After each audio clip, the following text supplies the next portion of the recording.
Tout ce qui commence doit se terminer? Y a-t-il quelque chose qui échappe à cette règle universelle? Le bouddhisme apporte une réponse profonde, capable non seulement de te faire reconsidérer ta vie, mais aussi de transformer ta perception du temps, du changement et de l'éternité. Aujourd'hui, nous allons plonger dans la vision bouddhiste sur le commencement et la fin. Nous découvrirons ce que signifie réellement la naissance et la mort, ce qui change et ce qui ne change pas. De la roue du samsara jusqu'au mystère du nirvana, prépare-toi à une exploration qui pourrait transformer ta façon de voir l'existence. Si tu t'es déjà demandé si tout ce que tu vis a une fin, ce message est pour toi. Tout ce qui naît meurt. C'est l'enseignement fondamental de l'impermanence. Dès le premier souffle, nous entrons dans une réalité marquée par le changement. Tout ce qui nous entoure est en constant mouvement. Notre corps, nos émotions, nos idées, nos relations. Dans le bouddhisme, cette vérité est si essentielle qu'elle est enseignée dès le départ comme l'une des 3 caractéristiques de l'existence, l'impermanence ou anicca. Mais que signifie réellement cette idée? En termes simples, cela veut dire que rien ne dure éternellement. Tout ce qui surgit dans l'univers disparaîtra tôt ou tard. Et il ne s'agit pas seulement de mourir ou de cesser d'exister, mais de changer. Ce changement constant est inévitable. Ce que nous considérons aujourd'hui comme sûr ou stable peut se transformer demain en quelque chose de totalement différent. C'est l'une des grandes sources de souffrance humaine, notre difficulté à accepter que rien n'est permanent. Lorsque le Bouddha atteignit l'illumination, ce n'était pas grâce à une réponse magique aux problèmes de la vie, mais grâce à une compréhension profonde du fonctionnement de la réalité. Il comprit que la souffrance naît de notre attachement à ce qui est destiné à changer. Nous nous accrochons aux personnes, aux expériences, aux objets, comme s'ils étaient éternels. Mais ils ne le sont pas. Tout ce qui a un début a aussi une fin. Dans les textes anciens, il est dit que même les dieux, qui vivent des millions d'années, finissent par mourir. Même les états mentaux les plus sublimes sont passagers. Il n'existe aucune exception à cette loi. Pourtant, ce n'est pas une vision pessimiste, c'est une invitation à vivre les yeux ouverts. Car si tout change, le chagrin aussi change. Les moments difficiles passent, et cela est libérateur. Le Bouddha utilisait une analogie simple. La vie est comme une goutte de rosée sur une feuille brillante, prête à s'évaporer, ou comme une bulle flottant un instant avant d'éclater. Observer la vie de cette façon nous permet d'arrêter de résister et de commencer à couler avec le flot. Il ne s'agit pas de se résigner, mais de lâcher prise. Accepter que l'amour, la joie, la douleur, la peur, tout vient et tout repart. Comprendre cela change notre rapport à l'existence. Au lieu de lutter contre la vie, nous commençons à l'apprécier pleinement.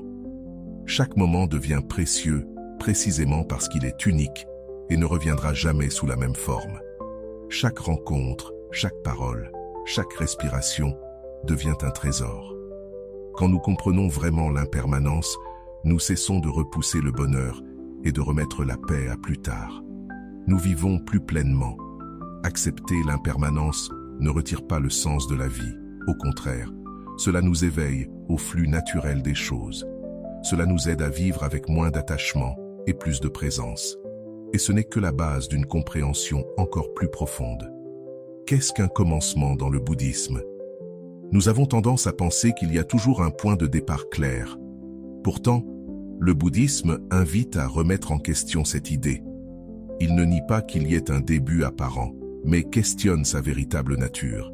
Y a-t-il réellement un point zéro, absolu, ou est-ce simplement une construction mentale? Le bouddhisme enseigne que tout phénomène existe en raison de causes et de conditions. Rien n'apparaît isolément. Ce principe est appelé l'origine interdépendante. Chaque chose, physique, mentale ou spirituelle, est le résultat d'une chaîne de causes antérieures, et chacune de ces causes vient elle-même d'autres causes. Ainsi, si nous cherchons l'origine absolue d'un arbre, nous dirons qu'il vient d'une graine, mais cette graine vient d'un autre arbre, et cet arbre d'une autre graine, et ainsi de suite, à l'infini. Il n'y a pas de premier maillon totalement indépendant. C'est pourquoi le bouddhisme évite de parler d'un commencement absolu de l'univers ou de l'être. L'important n'est pas de savoir quand tout a commencé, mais de comprendre les conditions actuelles qui façonnent ce qui est ici et maintenant. Le passé n'a d'intérêt que dans la mesure où il influence le présent, car c'est uniquement dans le présent que le changement est possible. Le Bouddha ne répondait pas aux questions sur l'origine première de l'univers, non par ignorance, mais parce qu'il savait que ces questions détournent de l'objectif essentiel, se libérer de la souffrance. La fin comme transformation et non comme disparition. Dans notre culture, nous voyons souvent la fin comme une perte définitive, un vide, une absence. Mais dans le bouddhisme, la fin est comprise comme une étape dans un flux continu de transformation. Elle n'est pas une annihilation, mais un changement d'état. Lorsque quelque chose se termine, il ne cesse pas totalement d'exister. Il se transforme, il prend une autre forme, une autre fonction. Même la mort n'est pas vue comme une disparition totale, mais comme le passage d'une combinaison corps-esprit à une autre phase. Ce n'est pas nécessairement la réincarnation dans le sens populaire, mais la continuité de processus conditionnés. Nos habitudes mentales, nos intentions, nos émotions ne se perdent pas. Elles influencent ce qui vient après. Ainsi, la mort n'est pas la fin de tout, mais la fin d'un ensemble précis de conditions, laissant place à d'autres. Cela vaut aussi pour les changements de vie. La fin d'une relation, d'un travail, d'une étape personnelle n'est pas un abîme, mais une transition. Chaque transformation, même douloureuse, ouvre la voie à quelque chose de nouveau. Avant de continuer, si tu n'es pas encore abonné à ma chaîne YouTube, je t'invite à le faire dès maintenant. En t'abonnant, tu seras informé de toutes mes nouvelles vidéos, ce qui te permettra de ne rien manquer de contenu précieux. Dans la méditation bouddhiste, on apprend à observer la naissance et la dissolution des pensées, des sensations, des émotions. Rien ne reste figé. Même l'illumination n'est pas un point final. C'est la fin d'une façon de voir et de vivre, et le début d'une autre. Le « moi » rigide disparaît, laissant place à un esprit libre, lucide et compatissant. Ainsi, la fin n'est pas un vide. Elle est libération. Elle n'est pas disparition. Elle est éveil. Cette manière de comprendre la fin comme une transformation peut nous changer profondément, car nous cessons de craindre le changement. Nous commençons à vivre avec plus de légèreté, plus de lâcher-prise, en sachant que tout ce qui se termine ouvre un espace pour autre chose. Ce qui aujourd'hui nous apparaît comme une perte peut, demain, devenir une porte. Ce qui aujourd'hui nous fait souffrir peut, demain, nous enseigner quelque chose. Ce qui se ferme parfois s'ouvre aussi. La fin n'est donc pas l'ennemi, elle fait partie du rythme naturel de la vie. Lorsque nous l'acceptons et que nous l'embrassons, nous cessons de vivre dans la peur. Nous commençons à vivre avec confiance dans le processus, car tout ce qui naît meurt, mais tout ce qui meurt se transforme. Et dans ce flux constant se trouve la véritable sagesse. Le samsara, un cycle sans commencement clair. Le samsara est l'un des concepts les plus puissants et les plus difficiles à assimiler dans le bouddhisme. Il désigne le cycle de la naissance, mort et renaissance, dans lequel nous sommes tous pris. Ce cycle ne s'applique pas seulement au sens physique de naître et mourir, mais aussi au sens mental et émotionnel. Répéter les mêmes schémas, vivre piégés dans nos désirs, nos rejets et nos illusions. Le samsara est ce mouvement constant où tout change, mais où nous continuons à tourner sur le même axe d'insatisfaction. Ce qui est surprenant, c'est que le bouddhisme enseigne qu'il n'a pas de commencement discernable. Il n'existe pas de premier instant, pas de point zéro où tout aurait commencé. Dans notre culture, nous cherchons toujours une origine. Quand l'univers est-il apparu? Quand l'âme est-elle née? Quand l'histoire a-t-elle débuté? Mais pour le bouddhisme, cette quête est inutile. Elle fait partie du cycle même dont il faut se libérer. Le Bouddha l'a clairement expliqué. On ne peut pas trouver l'origine du samsara, car il est composé de causes et de conditions qui s'auto-alimentent indéfiniment. Le désir engendre l'action, l'action engendre des conséquences, les conséquences créent de nouvelles conditions, et le cycle recommence. Chaque cause est l'effet de quelque chose qui la précède, et chaque effet devient la cause de ce qui suit. Ainsi, il n'y a pas de premier maillon, pas de moment où le jeu a commencé. Le cycle tourne depuis toujours. Contrairement à d'autres traditions qui parlent d'une création originelle, le bouddhisme ne considère pas que l'univers ait été créé par un dieu, ni qu'il ait commencé à un point précis. C'est comme une roue qui tourne depuis un temps indéfini, régie par des lois naturelles de cause et d'effet, sans créateur ni plan initial. L'univers n'a pas une histoire avec un début et une fin, mais une danse de conditions qui changent sans cesse. Pourtant, cela ne veut pas dire que nous sommes condamnés à tourner éternellement. Car même si le samsara n'a pas de début, il peut avoir une fin. Et cette fin ne se trouve pas en cherchant un original perdu, mais en sortant du jeu. Le Bouddha ne s'est pas préoccupé de savoir quand tout a commencé, mais de découvrir comment sortir de la souffrance. Sa seule préoccupation était de libérer l'esprit des chaînes du désir, de l'ignorance et de l'attachement. Le samsara n'est pas un lieu ni une destination. C'est un état mental, l'expérience de vivre piégé dans la confusion. Chaque fois que nous nous accrochons à quelque chose qui change, nous sommes dans le samsara. Chaque fois que nous rejetons l'inévitable, nous sommes dans le samsara. Chaque fois que nous cherchons le bonheur dans ce qui ne peut pas nous l'offrir de façon permanente, nous sommes dans le samsara. Cette roue ne tourne pas seulement à l'extérieur de nous, mais aussi à l'intérieur.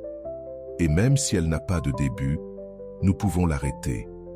Le bouddhisme enseigne que, lorsque nous voyons clairement comment fonctionne cette roue, comment la souffrance naît, se nourrit et se perpétue, nous pouvons interrompre son mouvement. C'est cela, le but du chemin spirituel. S'éveiller, voir la vérité, se libérer. Comprendre que le samsara n'a pas de commencement clair nous libère aussi de nombreuses questions sans issue. Nous n'avons pas besoin de connaître le début de l'univers pour vivre en paix. Nous devons simplement observer comment nous vivons maintenant, comment nous souffrons maintenant, comment nous répétons nos schémas maintenant. Car c'est dans le moment présent que se trouve la clé pour sortir du cycle. Et quand nous comprenons cela, notre relation avec la vie change. Il ne s'agit plus de chercher des réponses philosophiques, mais de vivre en conscience, d'agir avec sagesse, de cultiver un esprit qui ne s'accroche pas, qui ne rejette pas. Le samsara est infini tant que nous ne le comprenons pas. Mais un seul instant de clarté suffit pour commencer à en sortir. Le nirvana, le véritable final. Si le samsara est le cycle sans fin de souffrance et de changement, alors il existe une véritable sortie. Un point où tout ce mouvement s'arrête définitivement. Le nirvana. Mais qu'est-ce que le nirvana exactement? Ce n'est pas un lieu, ce n'est pas le ciel, ni une récompense ou un endroit où l'on va après la mort. C'est un état d'esprit qui n'est plus piégé par le désir, l'aversion ou l'ignorance. C'est une condition de clarté totale, de liberté intérieure absolue et de paix vivante, née de la compréhension profonde de la réalité. Parler du nirvana comme d'une fin ne signifie pas la fin de l'existence. Ce n'est pas la destruction de l'être, mais l'extinction de la souffrance. En pali, le mot nibbana signifie littéralement extinction ou s'éteindre, comme une flamme qui cesse de brûler, non pas parce qu'on l'a éteinte de force, mais parce que le combustible qui l'alimentait n'existe plus.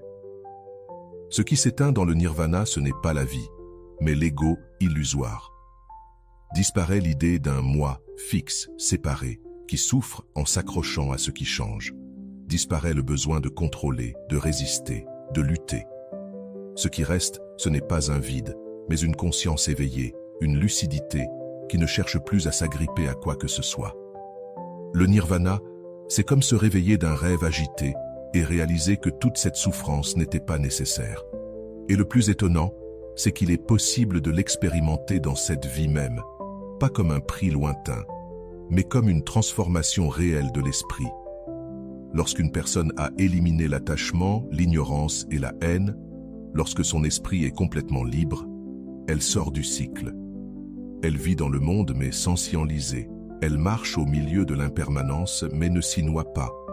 Elle respire, rit, partage, mais depuis une liberté profonde. C'est cela l'éveil, le véritable final du samsara. Car lorsque l'ignorance disparaît et qu'il n'existe plus aucune cause pour renaître ou répéter la souffrance, le cycle s'arrête. Non pas par force, mais simplement parce qu'il n'a plus rien qui l'alimente. Le bouddhisme insiste. Le nirvana n'est pas une croyance à accepter, mais une expérience à vérifier. C'est pour cela que la pratique met l'accent sur la méditation, l'observation et le développement de la sagesse. Le nirvana n'est pas une théorie, c'est une expérience directe qui transforme profondément la façon de vivre. Et nous avons tous connu, ne serait-ce que quelques secondes, de petits éclats de nirvana, des instants où notre esprit était en paix, sans attachement ni rejet, où nous nous sentions libres. Le bouddhisme nous dit que cet état fugitif peut devenir notre état naturel. Ainsi, oui, le nirvana est le véritable final, mais ce n'est pas une fin sombre ou vide. C'est la fin de la souffrance, la fin du cycle des erreurs répétées, la fin de la vie vécue comme si nous étions perdus. Et c'est aussi le début d'une existence éveillée, claire et profondément compatissante. Parce que lorsque tu n'es plus prisonnier de toi-même, tu peux voir les autres avec plus d'amour. Quand tu ne cherches plus constamment quelque chose à l'extérieur, tu peux être pleinement présent à ce qui est là. Et c'est cela, la véritable liberté. Au-delà du temps, existe-t-il quelque chose d'éternel? Après avoir parlé du samsara et du nirvana, une question inévitable surgit. Si tout change, si tout a un commencement et une fin, y a-t-il quelque chose qui soit éternel? Le bouddhisme a une réponse qui, comme souvent, n'est ni simple ni directe. Ce n'est pas parce qu'elle est confuse, mais parce qu'elle pointe vers une compréhension qui dépasse nos habitudes mentales. Dans la vision bouddhiste, l'éternité n'est pas perçue comme quelque chose de fixe, d'immuable ou de séparé du monde. On n'y affirme pas l'existence d'une âme éternelle, ni d'une essence permanente qui voyagerait de vie en vie. Cette idée, très présente dans d'autres traditions spirituelles, est vue dans le bouddhisme comme l'une des grandes causes de souffrance.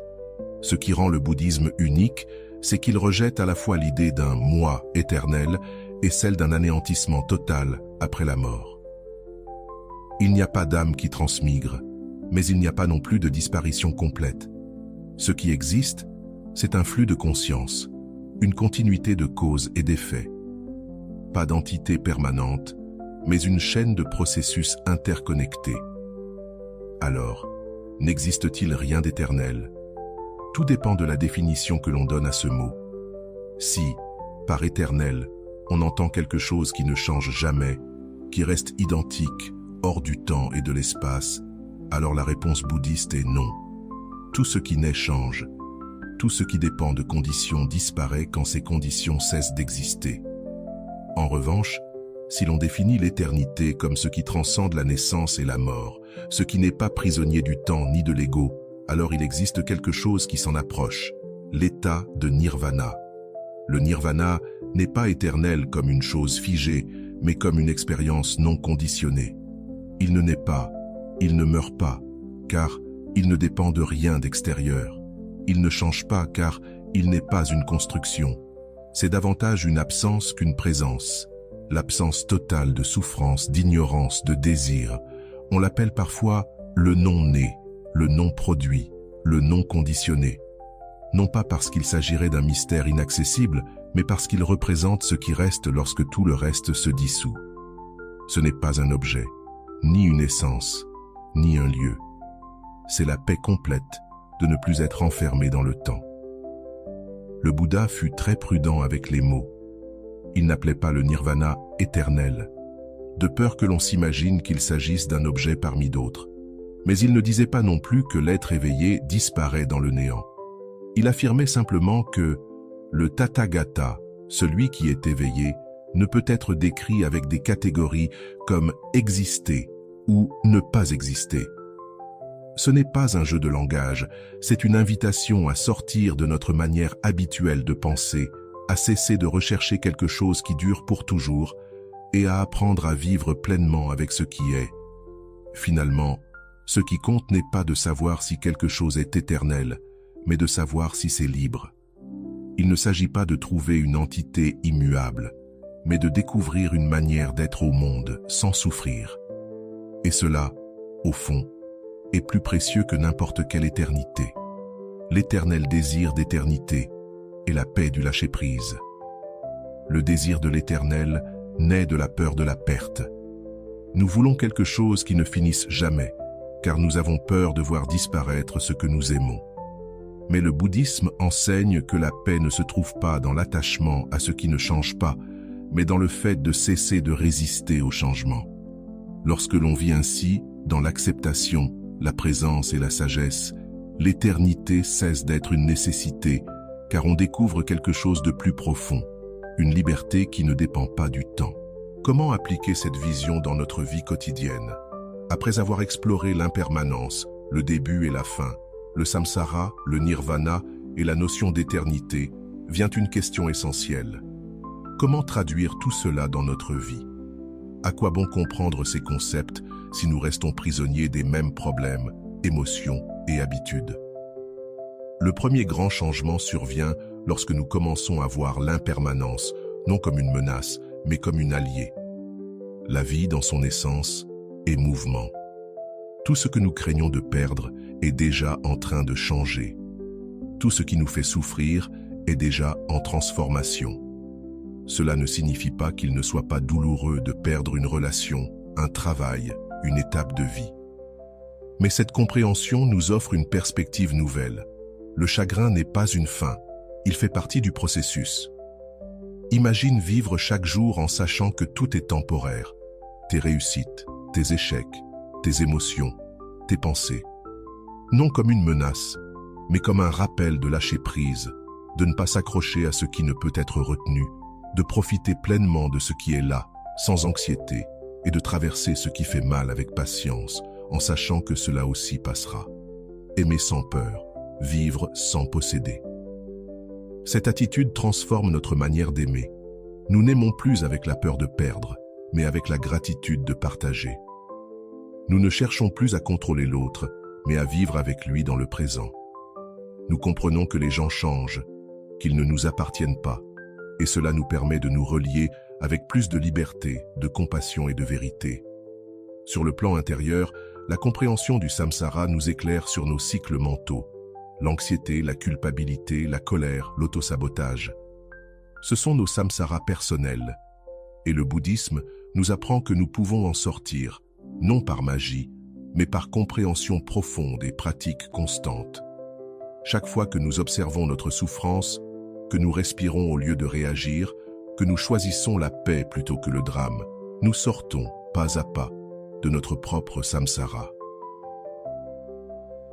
Le nirvana comme expérience vivante. Le nirvana n'est pas un lieu lointain, c'est une manière de vivre. Chaque fois que tu es libre du désir, même un instant, tu goûtes déjà à cette liberté. Chaque fois que tu choisis de ne pas répondre par la haine, que tu laisses partir sans rancune, que tu acceptes sans te résigner, tu touches à une étincelle d'illumination. Tu n'as pas besoin de changer toute ta vie pour vivre ainsi. Pas besoin de t'exiler dans un monastère ni d'adopter une philosophie rigide. Il suffit d'observer, de faire des pauses, de regarder tes émotions avec curiosité plutôt qu'avec jugement, et de te demander au milieu du chaos, est-ce que cela aussi passera? Oui, cela passera. Car tout ce qui naît meurt, tout ce à quoi on s'accroche fait souffrir, mais tout ce que l'on lâche guérit. Vivre avec conscience. Appliquer cette vision, c'est avancer avec conscience, avec pratique, avec patience. Ce n'est pas chercher des réponses parfaites, mais poser de meilleures questions. Ce n'est pas vouloir contrôler la vie, mais apprendre à danser avec elle. Ce n'est pas espérer que rien ne change, mais apprendre à changer avec grâce. Et surtout, c'est se rappeler qu'au milieu du changement, du commencement et de la fin, il y a toujours quelque chose de disponible, la possibilité de s'éveiller. Vivre avec cette compréhension, c'est vivre avec une sagesse qui ne vient pas des livres, mais du cœur. Une sagesse qui sait lâcher prise, aimer sans posséder, perdre sans se briser et regarder la fin comme une transformation de plus. Si ce voyage à travers la vision bouddhiste du commencement et de la fin t'a apporté de nouvelles questions, de nouvelles compréhensions ou simplement une autre manière de voir ta vie, alors garde cette lumière avec toi. Et si ce message t'a aidé, inspiré ou accompagné, n'hésite pas à le partager. Car au fond, ce chemin de conscience et de liberté est un espace que nous pouvons parcourir ensemble. Merci d'être là, de lire, de ressentir, et à bientôt pour poursuivre cette exploration.